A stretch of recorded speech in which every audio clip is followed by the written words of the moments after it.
ನಿಮ್ಮ ಹಸ್ಬೆಂಡ್ ಬಗ್ಗೆ ಹೇಳಿ. ಎಲ್ಲಿಯವರು, ಏನ್ ಕತೆ, ಏನ್ ವರ್ಕ್ ಮಾಡ್ತಾರೆ? ಅವರು ಬೇಸಿಕಲಿ ಬಿಸ್ನೆಸ್ ಮ್ಯಾನ್, ಮುಂಬೈಯಲ್ಲಿರೋದು. ಬಟ್ ಮೂಲತಃ ಅವರು ಉತ್ತರಾಖಂಡ್ ಅವರು. ಬಟ್ ಅವರು ಬಾರ್ನ್ ಬ್ರಾಟಪ್ ಎಲ್ಲ ಉತ್ತರಾಖಂಡ್ ಇರೋದು. ಬಟ್ ಅವರ ವರ್ಕ್ ಪ್ಲೇಸ್ ಮುಂಬೈ. ಇವಾಗ ಏನ್ ಬಿಸ್ನೆಸ್ ಮಾಡ್ತಾರೆ? ರಿಯಲ್ ಎಸ್ಟೇಟ್ ಬಿಸ್ನೆಸ್ ಅವ್ರದ್ದೇ ಒಂದು ಕಂಪನಿ ಇದೆ, mandate retail sales and construction. So okay, ಹೇಗೆ ಪರಿಚಯ ಆಯಿತು? ಇದು ಅರೇಂಜ್ಡ್ ಮ್ಯಾರೇಜ್. ಎಲ್ರಿಗೂ ಅನಿಸ್ತಾ ಇದೆ ಅವರು ನಾರ್ತ್ ಇಂಡಿಯನ್ ಅಲ್ಲ, ನೀವು ಪರಿಚಯ ಆಗಿ ಮದುವೆ ಆಗಿರೋದ ಅಂತ. ಏನೂ ಅಲ್ಲ, ಮನೆಯಲ್ಲಿ ನನಗೆ ತೋರಿಸಿ ನಾವು ಮಾತಾಡಿ ಆಮೇಲೆ ಆಗಿರುವಂತಹ ಸಂಬಂಧ ಇದು. So it's like a purely arranged marriage. ನೀವು ಮಂಗಳೂರಿನವರು, ನಿಮ್ಮ ತಂದೆ ತಾಯಿಗೆ ಅಲ್ಲಿ ಮುಂಬೈಯಿಂದ ಹೇಗೆ? ಆ್ಯಕ್ಚುಲಿ ನಾನು ಶೇಕ್ ಇಟ್ ಪುಷ್ಪವತಿ ಸಾಂಗ್ ಟೈಮಲ್ಲಿ ಹೇಳಿದ್ದೆ, ನನಗೆ ಮದುವೆ ಮಾಡಲಿಕ್ಕೆ ಆವಾಗಿಂದ ರೆಡಿ ಇದ್ರು ನಮ್ಮ ಅಪ್ಪ ಅಮ್ಮ.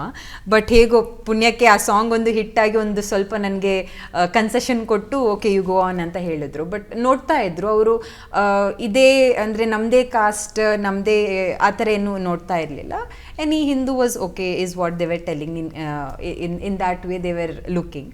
ಸೊ ಹಾಗೆ ಐ ಥಿಂಕ್ ದಟ್ಸ್ ಹೌ ಅವ್ರಿಗೆ ಇಂಥ ಒಂದು ಪ್ರಪೋಸಲ್ ಬಂತು. ಆ್ಯಂಡ್ ಅವ್ರು ಹೇಳಿದರು ನೋಡ್ತೀಯ ಅಂತ. ಮಾತಾಡಿ ಇಷ್ಟ ಆಯಿತು, ಮದುವೆ ಆಯಿತು. ಎಷ್ಟು ಟೈಮ್ ತಗೊಳ್ತು?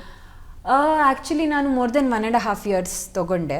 ಯಾಕೆಂದರೆ ಒಂದು ಭೇಟಿ ಅರೇಂಜ್ಡ್ ಮ್ಯಾರೇಜಲ್ಲಿ ಏನಾಗ್ಬಿಡುತ್ತೆ, ನಮಗೆ ಅವ್ರು ಯಾರು ಅಂತಲೂ ಗೊತ್ತಿರೋದಿಲ್ಲ. ಪರಿಚಯ ಆದಮೇಲೆ ದಿಢೀರಂತ ಮದುವೆ ಆದ್ರೂ ಕಷ್ಟ. ಇವಾಗ ಎಲ್ಲ ತಿಳ್ಕೊಂಡು ಮದುವೆ ಆದರೆ ಬೆಟರ್. ಸೊ ಆ ಥರ ಒಂದು ಸ್ವಲ್ಪ ಟೈಮ್ ತೊಗೊಂಡೆ. ಪ್ಲಸ್ ನಾನು ಅಂದ್ಕೊಂಡೆ 1-2 ಪ್ರಾಜೆಕ್ಟ್ಸ್ ಅದು ಕಂಪ್ಲೀಟ್ ಆಗೋಷ್ಟೊತ್ತಿಗೆ ನಾನು ಮದುವೆ ಆದರೆ I think that will be nice. ಅದಾದಮೇಲೆ ನನಗೆ ಹೊಸ ಪ್ರಾಜೆಕ್ಟ್ ಸ್ಟಾರ್ಟ್ ಮಾಡಲಿಕ್ಕೆ ಈಸಿ ಆಗುತ್ತೆ. ಅವ್ರಿಗೂ ಅಂದರೆ ಮೂವಿ ಅವ್ರಿಗೂ ಪ್ರೊಡಕ್ಷನ್ ಹೌಸಸ್ಗೂ ಕಷ್ಟ ಆಗಬಾರ್ದು ನನ್ನಿಂದ, ನಾನೊಂದಿಷ್ಟು ದಿನ ತೊಗೊಂಡ್ರೆ ಅಂತ. ಸೊ ಐ ಥಿಂಕ್ ಇದು ಪರ್ಫೆಕ್ಟ್ ಅಂತ ಅನಿಸ್ತು ನನಗೆ ಟೈಮಿಂಗ್. ಇವಾಗ ವೈಲ್ಡ್ ಟೈಗರ್ ಸಫಾರಿ ನಮ್ಮದು ಶೂಟಿಂಗ್ ಆಲ್ಮೋಸ್ಟ್ ಆಯಿತು. I think 1 day patch work ಇರ್ಬೋದು. ಫೀನಿಕ್ಸ್ದು ಒಂದು ಫೈಟ್ ಬಾಕಿ ಇದೆ. ಸೊ ಎಲ್ಲ ಆಲ್ಮೋಸ್ಟ್ ಕಂಪ್ಲೀಟ್ ಆಗಿದೆ. ಹೊಸ ಪ್ರಾಜೆಕ್ಟ್ಸ್ ನಾನಿನ್ನೂ ಸ್ಟಾರ್ಟ್ ಮಾಡಿಲ್ಲ ಶೂಟಿಂಗ್. ಸೊ ನಡೀತಾ ಇದೆ. ಹಾಗಾಗಿ I think this was the right time.